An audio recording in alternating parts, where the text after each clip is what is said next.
Почитувани, поминаа 4 месеци од доаѓањето на власт од страна на СДСМ, а од ветувањата за младите се уште нема ништо.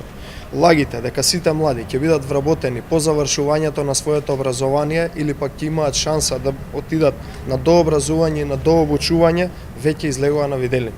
Веќе е јасно, СДСМ немаат намера вработат никој кој што не е на нивните партиски списоци за вработување.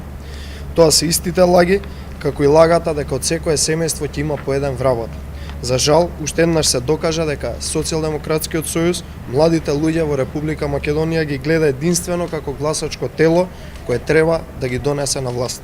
За жал, уште еднаш се докажа дека Зоран Заев, Ивана Туфекџиќ, Стефан Богоев и останатите ги изманипулираат чувствата на средношколците кои имаат право на глас, на студентите и сите останати млади само за да седнат во функционерските фотели. Навиките во Социјалдемократскиот сојуз никогаш не се менува.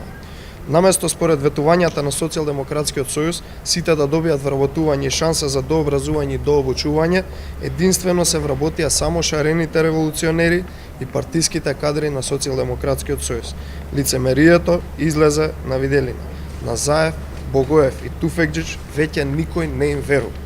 Како и секоја друга негативна статистика во државата од изминативе 4 месеци, така и селувањето на младите во изминативе 4 месеци достигна до бројка од над 30.000 млади кои се иселија од Република Македонија.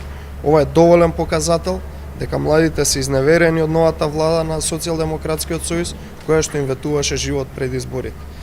Младите нема да дозволат да биде потценета нивната интелигенција. Затоа, на 15 октомври, тие повторно ќе гласаат за подобро образование, за нови работни места, за подобра иднина, додека пак Социјалдемократскиот сојуз ќе бидат казнети за сите своји лаги кои ги имаат искажано претходно. Ви благодарам.